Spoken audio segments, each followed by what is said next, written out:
Hello guys, welcome back to another video in the React.js beginner tutorial series. In this video, we are going to discuss about props in action. In the last video, we were discussed what is props, how it is the syntax of the props, why we need props, all those things as a theoretical manner. But here we are going to discuss everything in a practical manner. If you look at this project structure, this is the same project that we have used in the last session. But if you look at it, there is a change in the folder directory. Don't get confused at that I have created another project. I haven't created anything new, but the thing is I created one old directory. Within that I have moved the old app.js file. That's it. And here is a brand new app.js file and I'm having index.js file. Of course, I'm not going to do anything with this index.js file. Let me close this up. I'm having my app.js here. I'll be creating one new component and then I'll be passing properties from my parent component to the child component, and will explain you what would be the dynamic functionality for those things. That's what it is all about. Okay, so let's get started. And before getting started with the session, let me try to give you a quick introduction about the series. If you are landing on this video for the first time, this is the beginner series for React.js. So we just started and we are just proceeding further awesome way. If you are landing for the first time, please do consider subscribing to the channel and don't forget to hit the bell icon so that you will get notification for all the videos that we are putting here. If you are already watching us and if you are having any questions related to anything that I'm explaining it here, please do put your questions in the comment section. I'll be going through that and will be able to answer that as soon as possible. So let's get started. If you look at it here, I'm having a components directory. Here I'm going to create new component and that's nothing but my button component. Of course, I know that we have one more component called button. This we used in the last session. We are not going to touch anything. I'm going to create one more component called dynamic component. Okay, that's nothing but dynamic button. So let me create dynamic button. Dynamic button.js. That's it. So constant dynamic button equal to a function. That's all.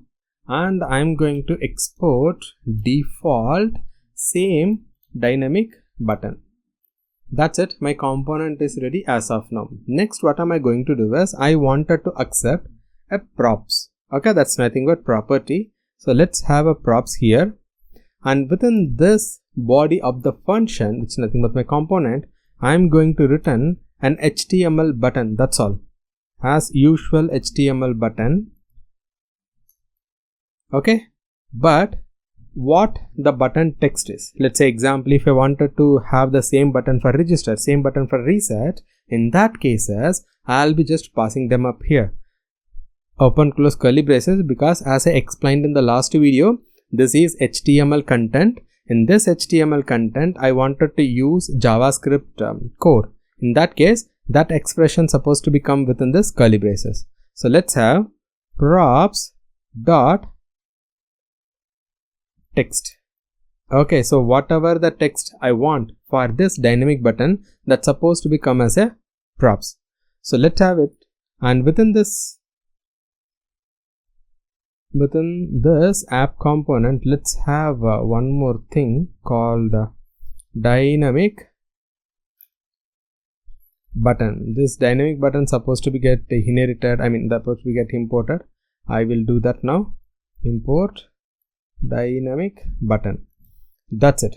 Okay, now you can see button is not defined. That's because of this is going to be small button, so that's considered as an HTML button. Okay, if it is a capital, in that case it considered as a HTML code. Here you can see I got on button. If you are not able to look at that, you can see there is a button. You can see, right?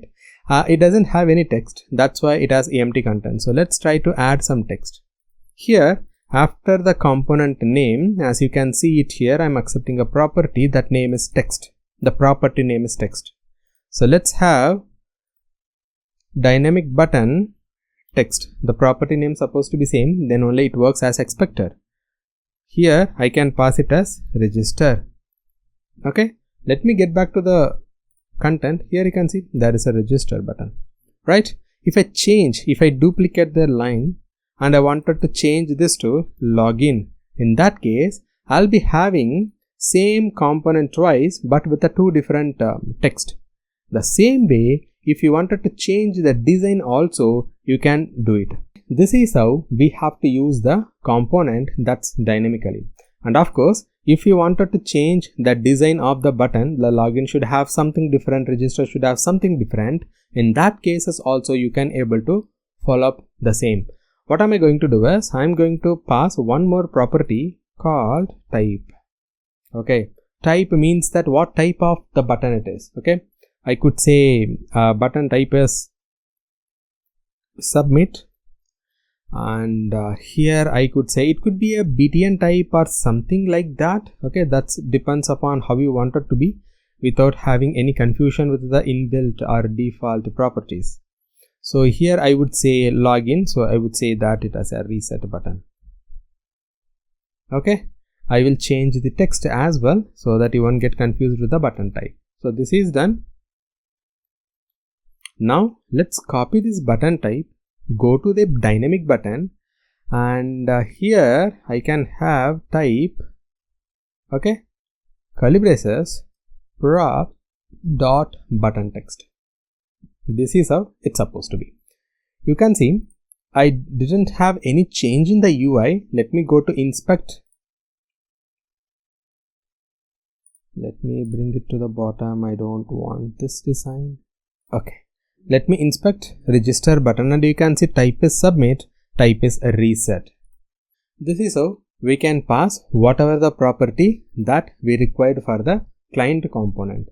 Next, what we are going to do is, in this component you can see I got a props. I'm using props.button, props.text. That is fine, but if you wanted to accept somewhere around some 10 property or 15 property, in that cases it become tedious process to write always props.something. So instead of that, what you can do is you can do a destructure syntax. In the last video I explained you that the props is nothing but an object. So if you are having an object, that can be destructured like this: text, comma, btn type, and you don't have to follow anything like this. Props you can directly use because you have already destructured that. This is the syntax that comes with the JavaScript. If you look at it, there is no change in the UI. The UI is already refreshed. So now what am I going to do is, for this dynamic button.js, I am going to create one CSS class and will be passing that CSS to the specific button. So let me create one more CSS file here called dynamic button.css. That's it. So within here I'm going to create two different classes. One is for submit button, another one is for reset button. Not going to have much design. I will be trying to keep as easy as possible so that it become easy for us, and I don't want any border here. Okay, padding somewhere around 10 pixel, 15 pixel, and the same design I'm going to just change the background color. That's all. Of course, this is a class. You can eventually avoid the duplicate code by creating one more class. I'm not getting deeper into that. I just wanted to explain what are all the ways that you can do so. Okay, let me take aquamarine. So I have two different classes. One class is for submit button, another class is for reset button. So let's get on to the button component. Here, before start using the CSS, you're supposed to get imported. So let's get import that here in the app.js. Import, let's say example, not this.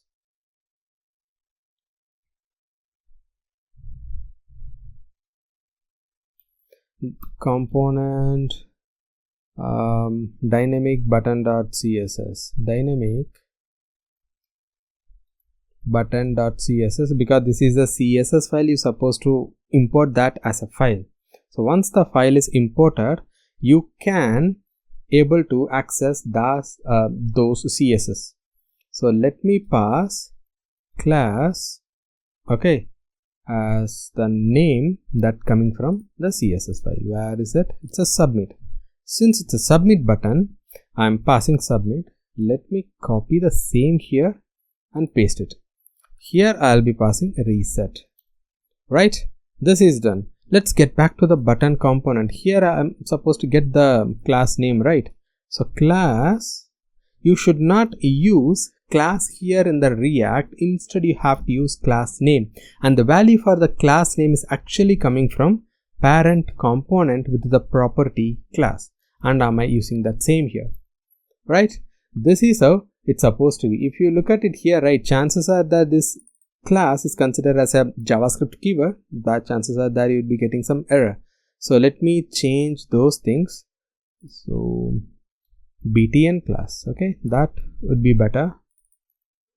You can keep any name, that's up to you.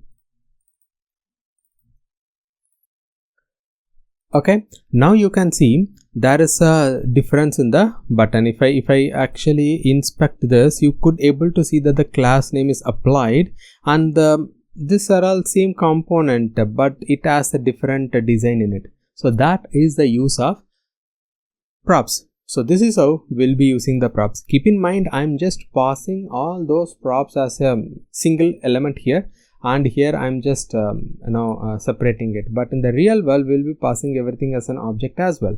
So keep that in mind. Based on that, we'll be able to accept it. Okay. I think for getting started with the props, this would be the better example. So here we have conducted something. If you have any clarification on that, if you are not clear with it, please let me know, so that I'd be able to help you out guys with maybe with another example or something. I think that's it for this video. So that's all guys. We'll meet in the next video. Till then, bye, take care.